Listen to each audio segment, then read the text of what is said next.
साक्षात् परब्रह्म तस्मै श्री गुरवे नमः। जननीं शारदां देवीं रामकृष्णं जगद्गुरुं पादपद्मे तयोः श्रुत्वा प्रणमामि मुहुर्मुहुः।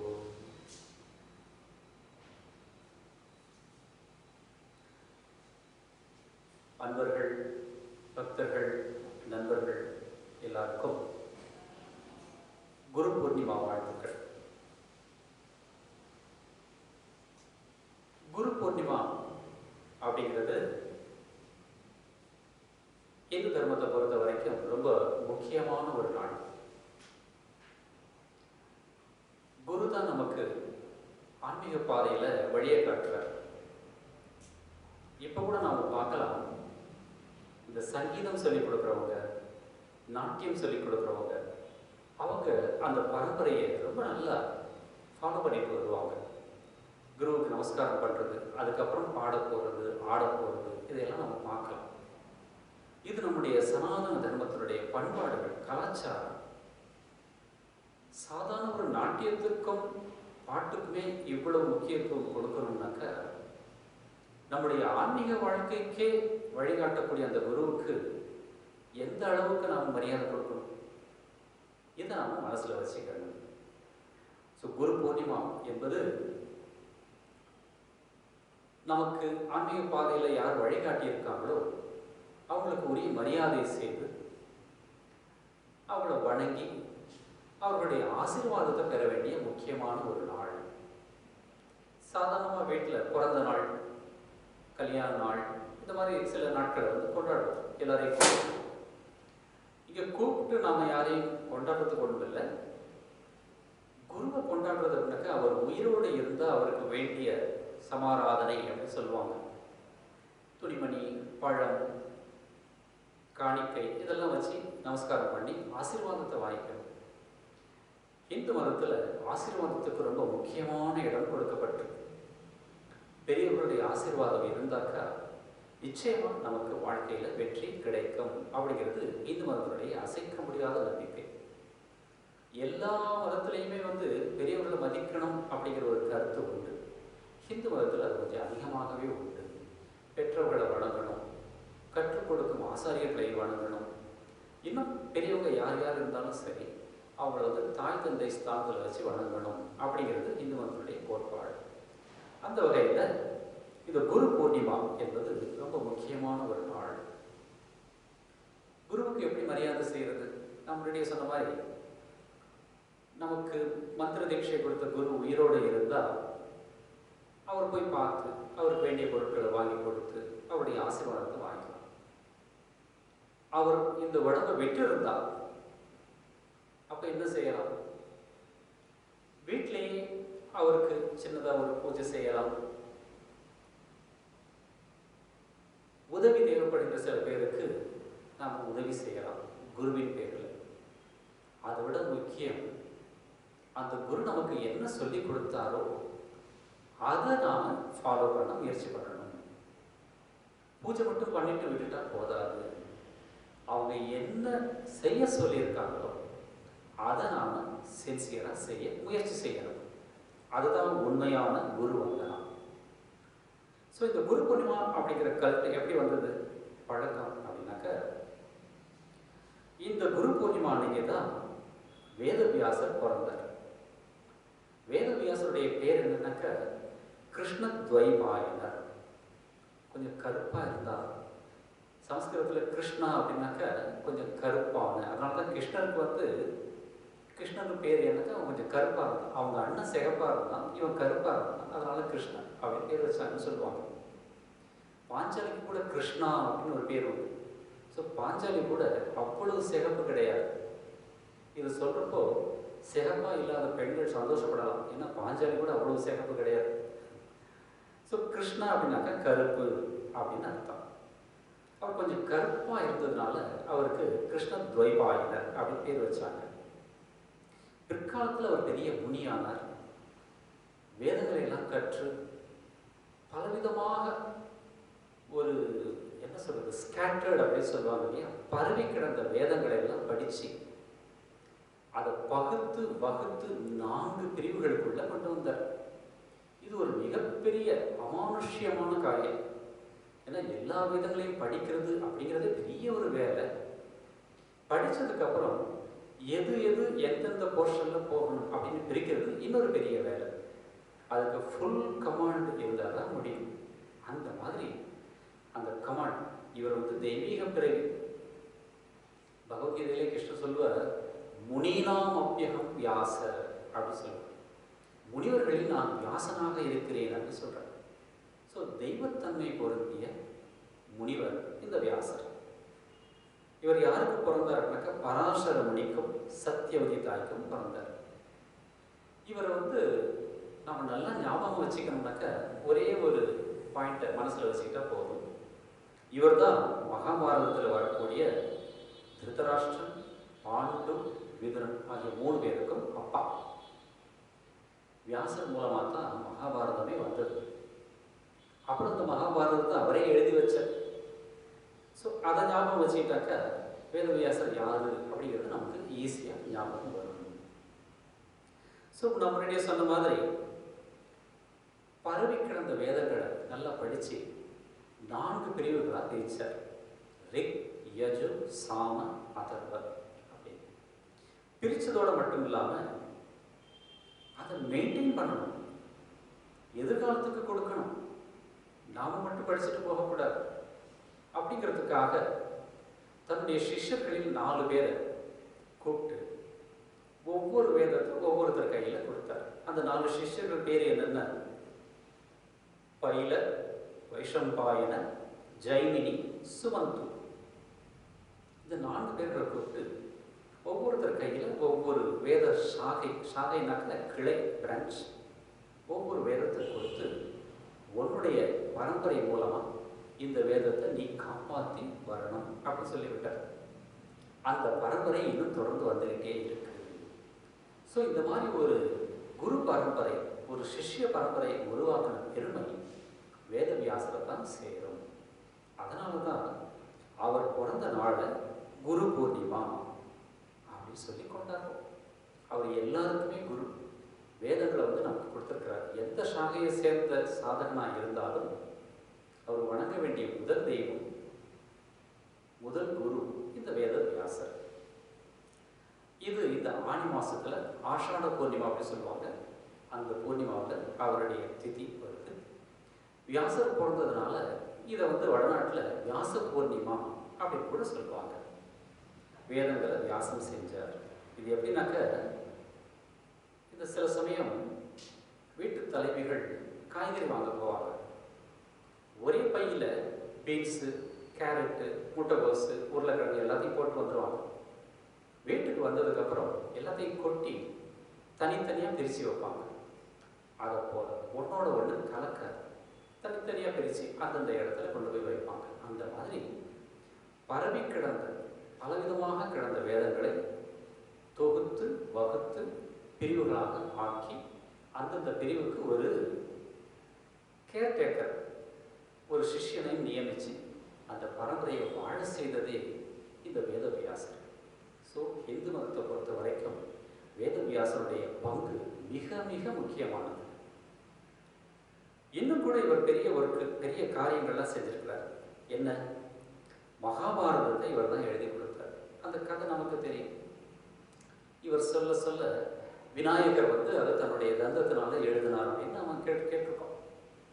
அந்த மகாபாரதம் நம்ம கைக்கு கிடைக்கிறதுக்கு முக்கிய காரணம் இந்த வேதவியாசர். மகாபாரதத்தை விட ரொம்ப முக்கியமானது அதில் வரக்கூடிய பகவத்கீதை. பகவத்கீதையை வந்து பிரஸ்தானத்திரயத்தில் ஒன்றுன்னு சொல்லுவாங்க. பிரம்மசூத்திரம், உபனிஷத், பகவத்கீதை, இந்த 3மே ஹிந்து மதத்தினுடைய பிரஸ்தானத்திரயம். பிரஸ்தானத்திரயம்னாக்க மனிதனுக்கு மோட்சத்தை அளிக்கக்கூடிய மார்க்கத்தை சொல்லக்கூடிய கிரந்தங்கள் அப்படின்னு அர்த்தம். இந்த 3மே இதில் ஒன்று படித்தா கூட போதும். இது இந்த காலகட்டத்தில் வந்து சொல்ல வேண்டிய அவசியம் இருக்கு. ஏன்னா சமீபத்தில் நான் ஒரு மேகசினில் படித்தேன். மேகசின்லேயோ இல்லை வாட்ஸ்அப்பில் ஒரு மெசேஜ் வந்திருந்தது. அதில் ஃபாரினில் ஒரு லேடி, அந்த அம்மாவுடைய பேர் எனக்கு மறந்து போச்சு, அவங்க ரிசர்ச் பண்ணி கண்டுபிடிச்சிருக்காங்க. என்ன கண்டுபிடிச்சிருக்காங்க? முஸ்லீம்கள் மத்தியில் 55% முஸ்லீம்கள் திருக்குரானை ஓதுவதை பழக்கமாக வச்சுருக்காங்க. கிறிஸ்தவர்கள் மத்தியில் 35% கிறிஸ்தவர்கள் பைபிளை வந்து சின்சியராக படிக்கிறாங்க. ஆனால் ஹிந்து மதத்தை பொறுத்த வரைக்கும் இந்துக்கள் மத்தியில் 1% ஜனங்கள் தான் ஏதாவது ஒரு ஸ்கிரிப்சர், ஏதாவது ஒரு சாஸ்திரத்தை படிக்கிறாங்க அப்படின்னு நம்ம ரிசர்ச் பண்ணி கண்டுபிடிச்சிருக்காங்க. இதை நான் படித்தேன். இதை படித்தப்போ மனசில் வந்து ஒரு சொல்ல முடியாத ஒரு துக்கம். இது ஒரு கசப்பாக இருந்தாலும் இது உண்மை. நாம் எல்லாருமே இந்துக்கள் அப்படின்னு சொல்லிட்டு இருக்கோம். ஆனால் நம்முடைய முன்னோர்கள் நமக்கு கொடுத்த பொக்கிஷத்தை படித்து கூட பார்க்கறதில்ல. நாம் மற்ற எதையோ படிச்சுட்டு இருக்கோம். ஃபாரினர்ஸ் எழுதின நாவல்ஸ் படிக்கிறோம், கம்ப்யூட்டரை பற்றி அவ்வளோ படிக்கிறோம், 18 வருஷம் 20 வருஷம் படிச்சுட்டு இருக்கோம், சயின்ஸ் படிக்கிறோம், மேத்ஸ் படிக்கிறோம், எல்லாம் படிக்கிறோம். படிக்க வேணாம்னு சொல்லுது. ஆனால் கொஞ்ச நேரம் நம்முடைய முன்னோர்கள் சொன்ன இந்த கிரந்தங்களை படிக்கிறதுக்கு நாம் நேரத்தை ஒதுக்குறதே இல்லை. இன்னும் சில பேர் வயசானதுக்கு அப்புறம் கூட இந்த நல்ல புஸ்தகங்கள் பக்கம் வரதே இல்லை. நான் இங்கே லைப்ரரியை பார்த்துக்கிறதுனால நான் இங்கே பார்த்துருக்கேன், நிறைய பேர் வருவாங்க. வந்து என்ன படிக்கிறாங்க அப்படின்னாக்கா அரசியல், சினிமா, வியாபாரம், சென்செக்ஸு, இதே தான் படிக்கிறாங்க. அதை தாண்டி போக மாட்டேங்கிறாங்க. கேட்டால் என்னென்னமோ காரணங்கள். ஹிந்துவாக பிறந்த ஒவ்வொருத்தரும் ஏதாவது ஒரு ஸ்கிரிப்சரை நல்லா படித்தே ஆகணும். நம்ம எல்லாருக்குமே வந்து பஞ்சமகா யஜ்யம் அப்படின்னு 5 கடமைகள் உண்டு. தேவ யஜ்யம், ரிஷி யஜ்யம், பித்ரு யஜ்யம், நர யஜ்யம், பூ யஜ்யம் அப்படின்னு. தேவ யஜ்யம் கடவுளுக்கு நாம் செலுத்த வேண்டிய நன்றி. ரிஷி யஜ்யம் ரிஷிகளுக்கு நாம் செலுத்த வேண்டிய நன்றி. பித்ரு யஜ்யம் பெற்றோர்களுக்கு நாம் செய்ய வேண்டிய கடமை. நர யஜ்யம் சக மனிதர்களுக்கு நாம் செய்ய வேண்டிய உதவி. பூ யஜ்யம் மண், விலங்குகள், தாவரங்கள், பறவைகள், இவங்களுக்கு நம்மால் பிடிச்ச உதவியை செய்யணும். இந்த 5 கட்டளைகள் நம்ம வேதம் வகுத்திருக்கு. அதில் ரிஷி யஜ்யம் 2வது இடத்துல இருக்கு. டெய்லி ரிஷிகள் எழுதின ஏதாவது ஒரு ஸ்கிரிப்சரை படிக்கணும். அதுதான் அவங்களுக்கு நாம் செய்ய வேண்டிய நன்றி. வேற ஒன்றும் நீங்கள் பணம் காசு ஒன்று கொடுக்க வேண்டாம். அவங்க எழுதி கொடுத்ததை நம்ம படித்தா போதும். படித்து முடிச்ச வரைக்கும் புரிஞ்சுக்கிட்டு நம்முடைய அடுத்த சந்ததிக்கு நாம் எடுத்து கொடுக்கணும். ஒரு அப்பா நல்ல பிஸ்னஸ் பண்ணிட்டார். தனக்கு வயசானதுக்கப்புறம் என்ன பண்ணுவார்? தன்னுடைய மகன்கிட்ட ஒப்படைப்பார் அந்த பொறுப்பை, அந்த வியாபாரத்தை. பணத்தை எப்படி ஒப்படைக்கிறோமோ, சொத்துக்களை எப்படி ஒப்படைக்கிறோமோ, வீட்டை எப்படி ஒப்படைக்கிறோமோ, அதே மாதிரி அறிவையும் ஒப்படைக்க தெரிஞ்சுக்கணும். அப்போ தான் ஒவ்வொருத்தருடைய கடமையும் கம்ப்ளீட் ஆகும். இதை வந்து இந்துக்கள் ரொம்ப ரொம்ப அவசியமாக இப்போ இருக்கிற காலகட்டத்தில் அவசியம் இதை தெரிஞ்சுக்கணும். நிறைய பேர் படிக்காமே சுற்றிட்டு இருக்காங்க. கண்டதையெல்லாம் படித்து குப்பையை போட்டு மனசில் போட்டு அடக்கி வச்சு தன்னுடைய வாழ்க்கையை பற்றியும் தெரியாமல், தன்னுடைய குழந்தைகளுடைய வாழ்க்கையை பற்றியும் தெரியாமல் ஏதோ இருட்டில் சுற்றிட்டு இருக்கிற மாதிரி சுற்றிட்டு இருக்காங்க. அந்த மாதிரி இருக்கக்கூடாது. நம்முடைய இந்து மதத்தை பற்றி நாம் நல்லா தெரிஞ்சுக்கணும். ஸோ இந்து மதத்தை பற்றி தெரிஞ்சுக்கணும்னாக்க இந்த பிரம்மசூத்திரம், உபனிஷத்து இதெல்லாம் படிக்கிறது கூட கொஞ்சம் கஷ்டமாக இருக்கலாம். எனக்கு அது வந்து கொஞ்சம் உயர்ந்த சாதகர்களுக்கு அப்படின்னு ஒரு சாதாரண ஒப்பீனியன் இருக்குது. பகவத்கீதை எல்லாருக்குமாக சொல்லப்பட்டது. ப்ராக்டிக்கல் வேதாந்தா அப்படின்னு அதுக்கு ஒரு பேரே உண்டு இங்கிலீஷில், பகவத்கீதைக்கு.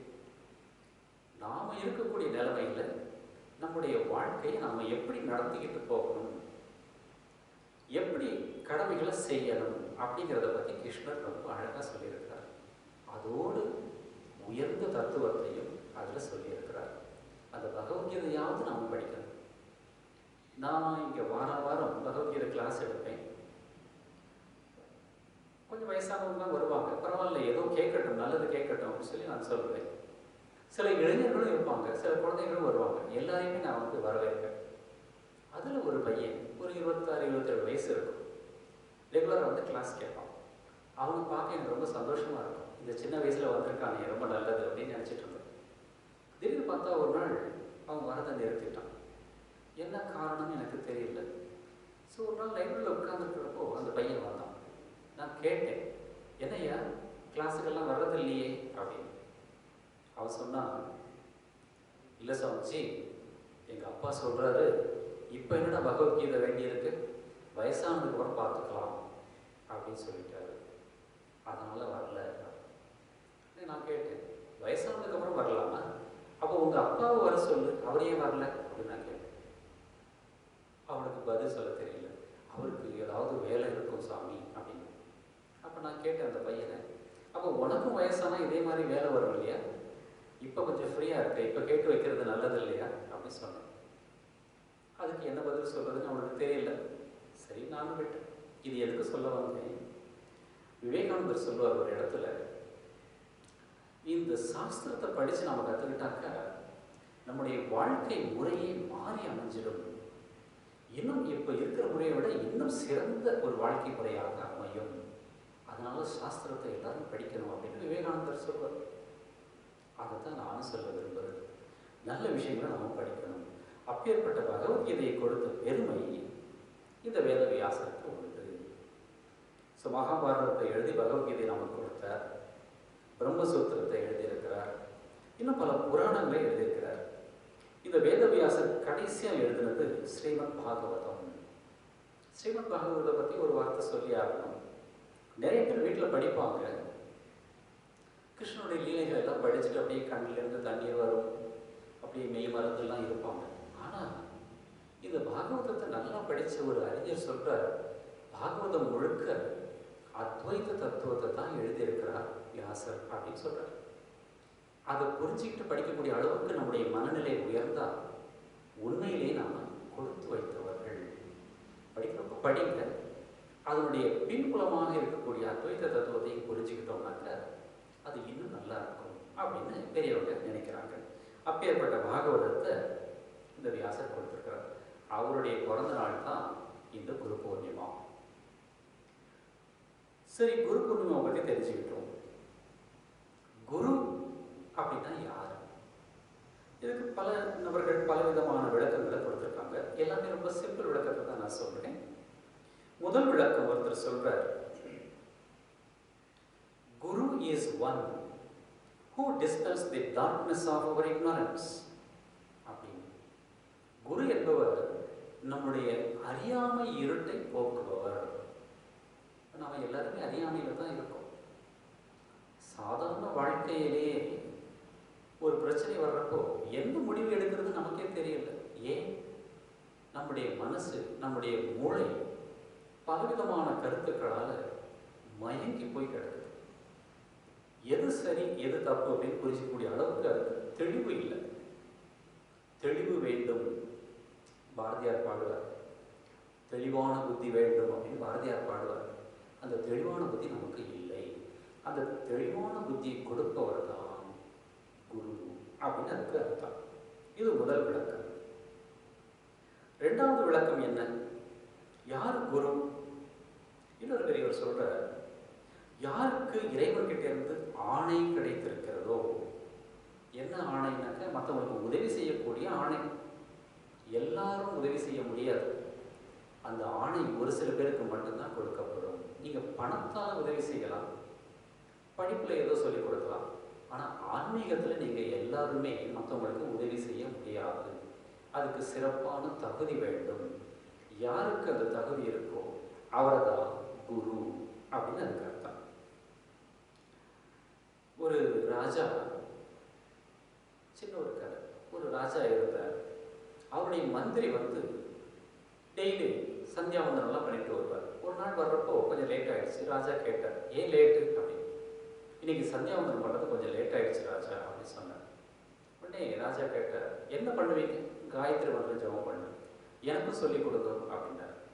அந்த மந்திரி சொன்னார், அது நான் சொல்லிக் கொடுக்கக்கூடாது, அதுக்குன்னு சில குருக்கள் இருக்காங்க, அவங்க தான் சொல்லிக் கொடுக்கணும் அப்படின்னு சொன்னார். ராஜாவுக்கு இது பிடிக்கல. இவர் தப்பிக்க முயற்சி பண்ணான்னு சொல்லிட்டு, இல்லை நீங்கள் தான் எனக்கு சொல்லிக் கொடுக்கணும், நான் யாரையும் தேடி போக முடியாது அப்படின்னு சொன்னார்.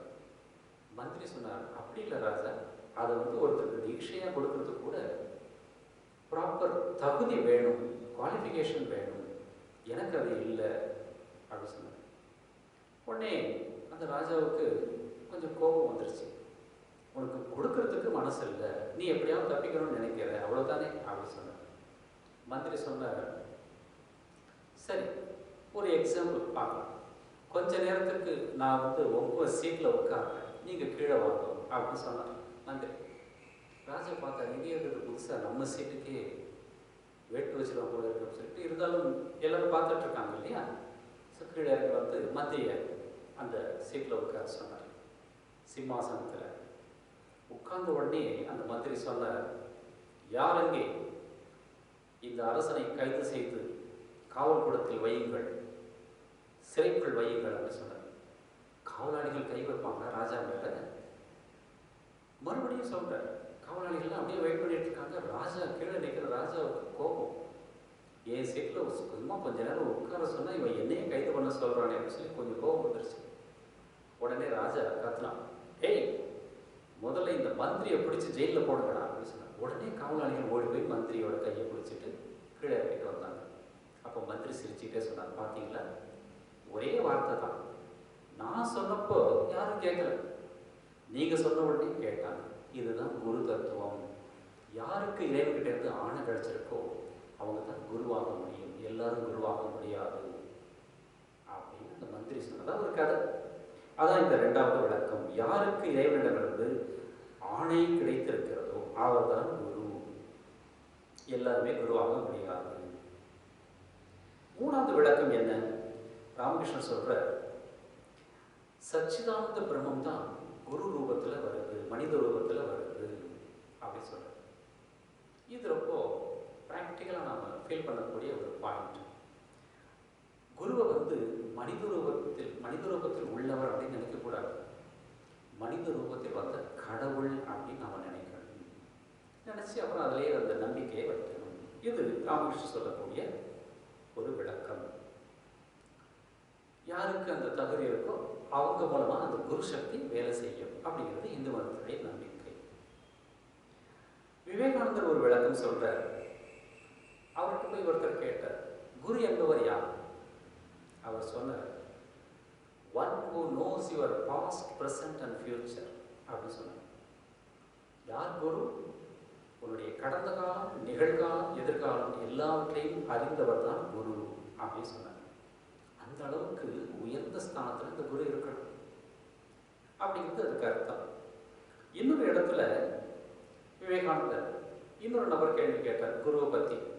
அப்போ சொன்னார், யார் குரு அப்படின்னு கேட்டதுக்கு சுவாமி விவேகானந்தர் பதில் சொன்னார், கபால மோட்சனர் தான் குரு அப்படின்னு சொன்னார்.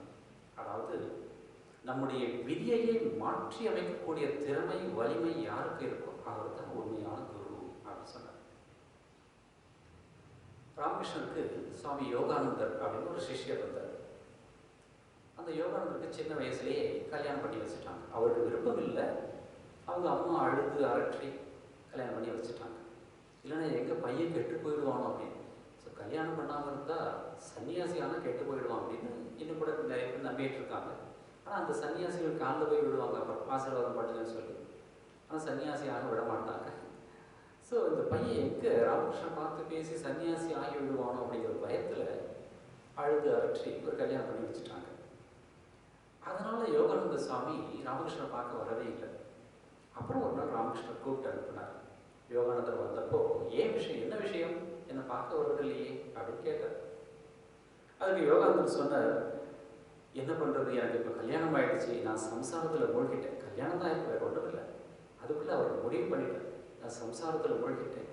நீங்கள் சொல்லக்கூடிய துறவு வார்த்தைகள், தியாக வார்த்தைகள் எல்லாம் என்னால் ஃபாலோ பண்ண முடியாது.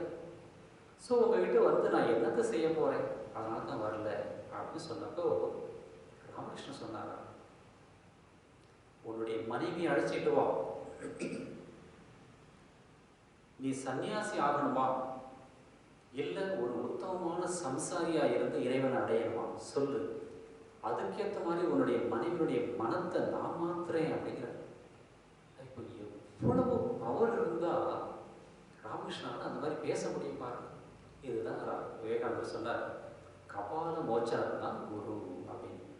ஒருத்தருடைய விதியையே மாற்றி அமைக்கக்கூடிய அளவுக்கு சர்வ வல்லமை பொருந்திய ஒருவர். இந்த மாதிரி குருவை பற்றி நிறைய பேர் இந்த டெஃபினேஷன்ஸ்லாம் கொடுத்துருக்காங்க பெரியவங்க. குருவுடைய பெருமையை புரிஞ்சுக்கிறதுக்காக இதெல்லாம் நாம் தெரிஞ்சு வச்சுக்கணும்.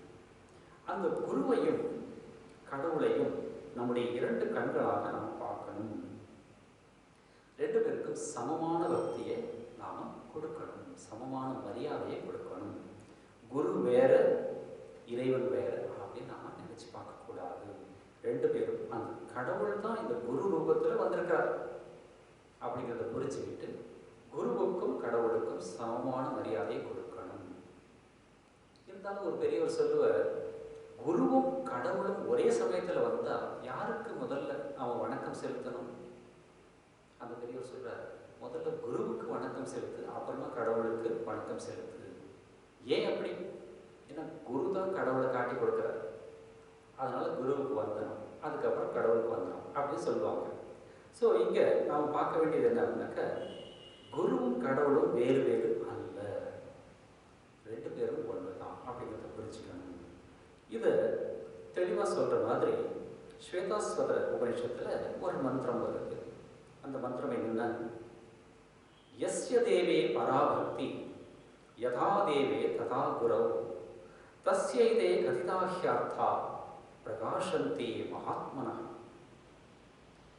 எந்த ஒரு சிஷ்யனுக்கு குருவிடமும் கடவுளிடமும் ஒரே மாதிரியான அன்பு இருக்கோ அந்த சிஷ்யனுக்கு தான் சாஸ்திரத்தில் சொல்லப்பட்ட உண்மைகள் எல்லாம் தெளிவாக புரியும்.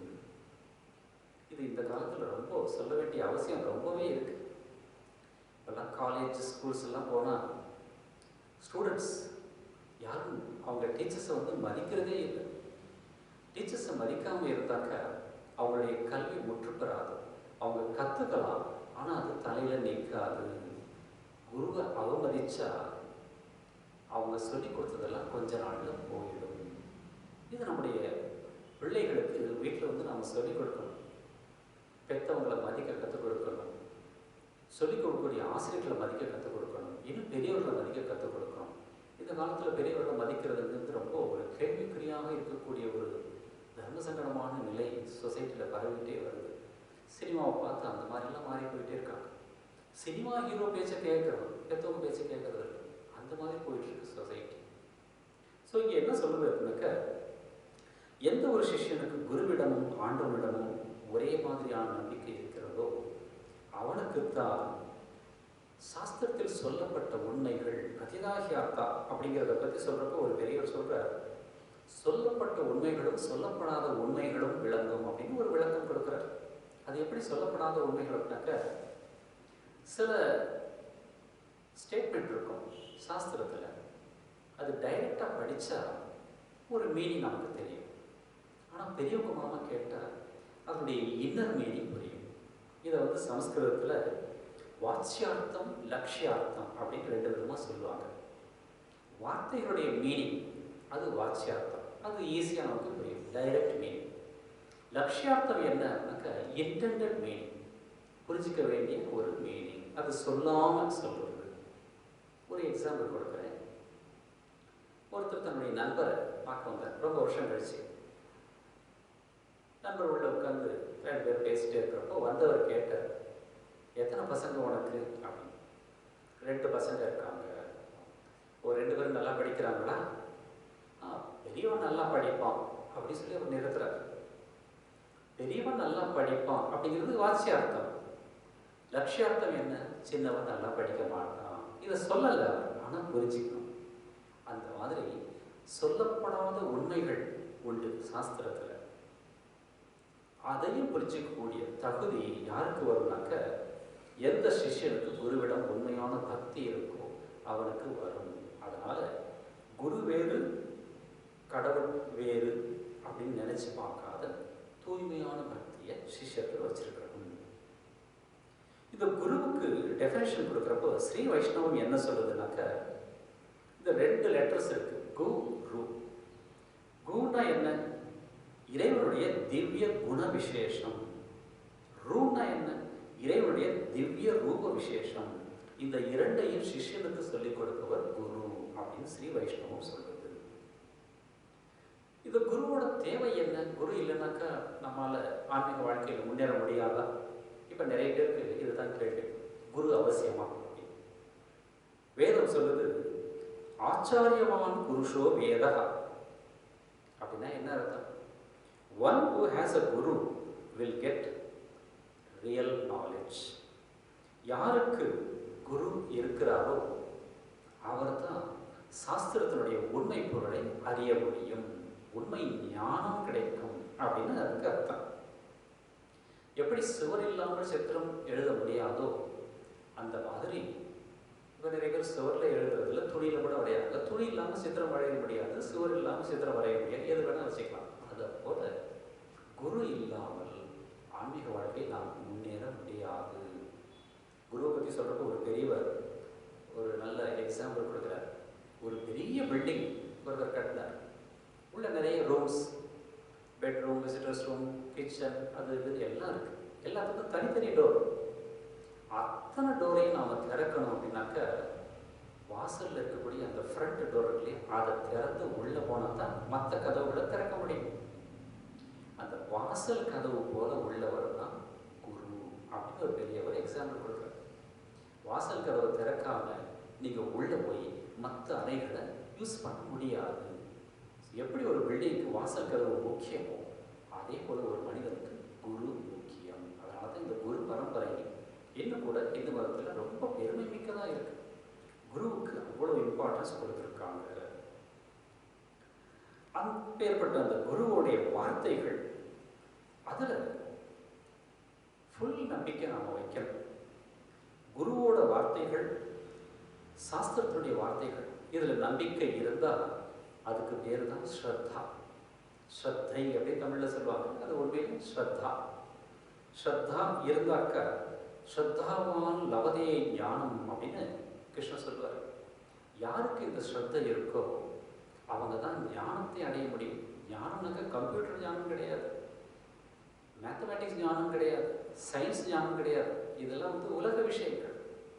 இந்த உலகத்தை தாண்டிய உண்மை பொருளை பற்றிய ஞானம், அதைத்தான் கிருஷ்ணருக்கு ரெஃபர் பண்றார். ஸ்ரத்தாவான் லவதே ஞானம் அப்படின்னு. அந்த ஸ்ரத்தா குருவனுடைய வார்த்தைகளிலும் சாஸ்திரத்தினுடைய வார்த்தைகளிலும் நம்பிக்கை, திடமான நம்பிக்கை, அசைக்க முடியாத நம்பிக்கை. இதை பற்றி சொல்றப்ப ஆதிசங்கரர் தன்னுடைய விவேக சூடாமணியில ஒரு ஸ்லோகம் ரொம்ப அழகா சொல்றார். சாஸ்திரஸ்ய குரு வாக்கியஸ்ய சத்ய புத்தி அவதாரணம் சா ஸ்ரத்தா கதிதா சத்வி யயா வஸ்து உபலப்யதே. சாஸ்திர வாக்கியம், குரு வாக்கியம், இது திடமான நம்பிக்கை, அதுதான் ஸ்ரத்தா. யாருக்கு இந்த ஸ்ரத்தா இருக்கோ அவர்களுக்கு தான் உண்மை ஞானம் சித்திக்கும். வஸ்து உபலப்யதே அப்படின்னாக்க நம்முடைய உண்மை சுரூபம் புரிய வரும். இல்லைனாக்கா பேசிகிட்டே இருக்கலாம், வாழ்க்கையை வீணடிச்சுட்டே இருக்கலாம்.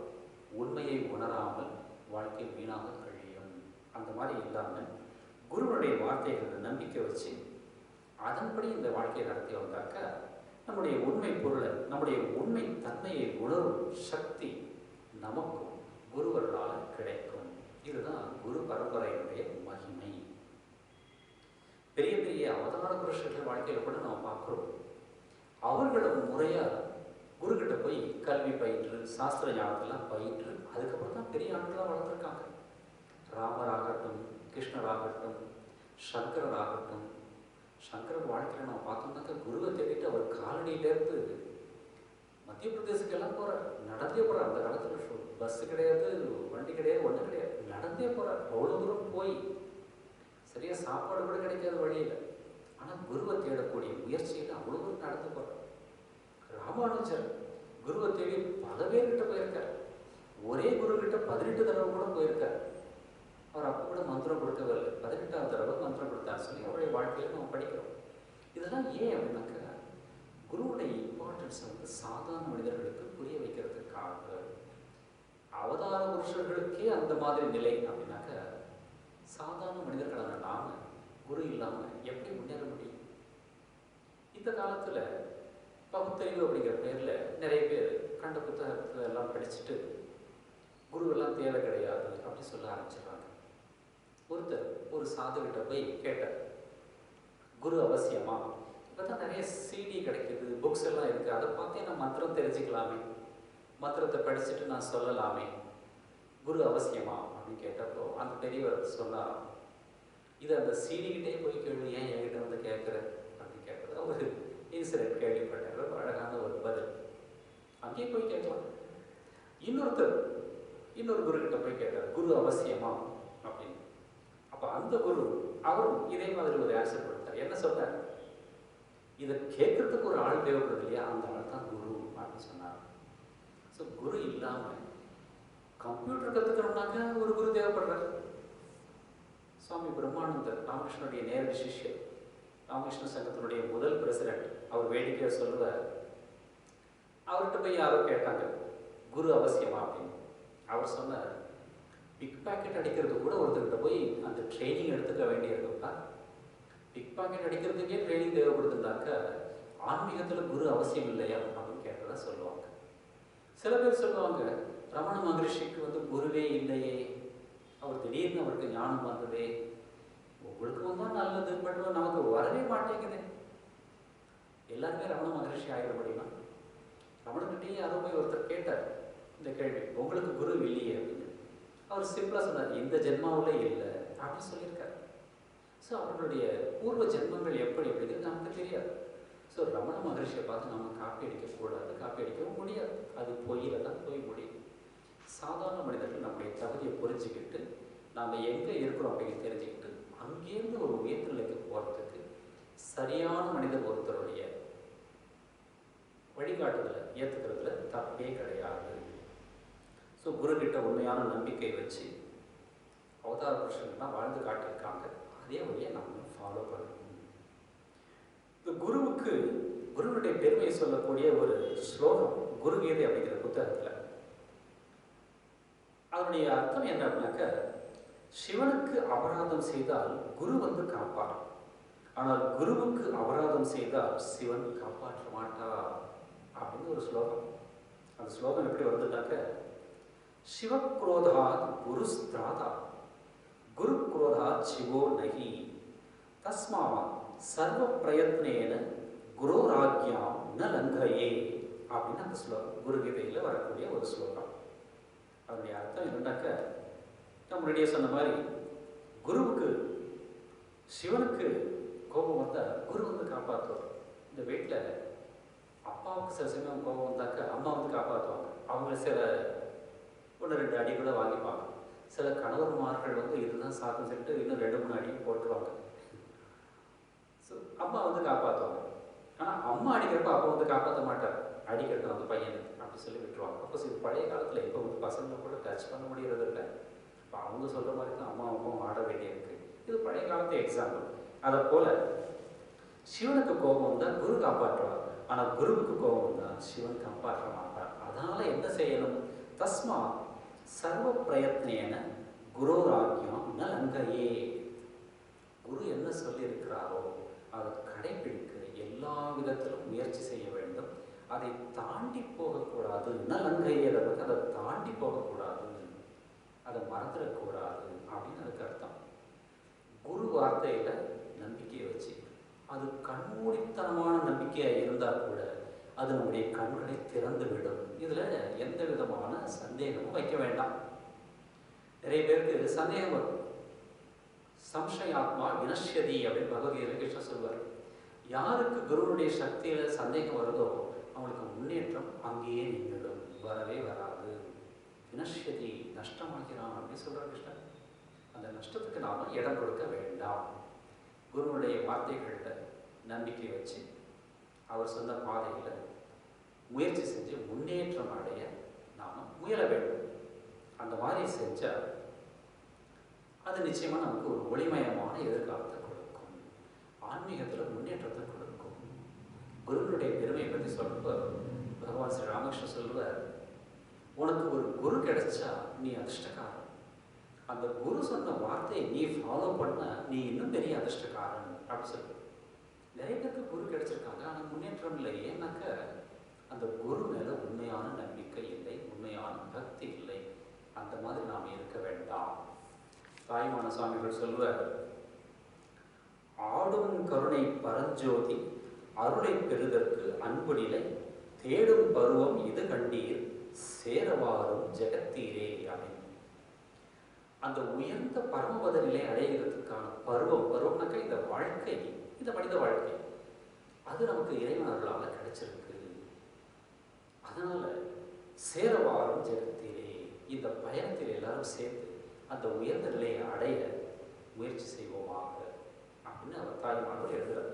இதை மனசில் வச்சுக்கிட்டு யார் யாருக்கு எந்தெந்த சம்பிரதாயத்தில் தீட்சை கிடைச்சிருக்கோம், ராமர் கும்பிட்றவர்களாக இருக்கலாம், கிருஷ்ணர் கும்பிட்றவர்களாக இருக்கலாம், ராமகிருஷ்ணர் கும்பிட்றவர்களாக இருக்கலாம், சாய்பாபாவை கும்பிட்றவர்களாக இருக்கலாம், காஞ்சி பெரியவர் கும்பிட்றவர்களாக இருக்கலாம். யாராக இருந்தாலும் சரி, குருவை மனசில் வச்சுக்கிட்டு உண்மையான நம்பிக்கையோடு முயற்சி செய்வோம்.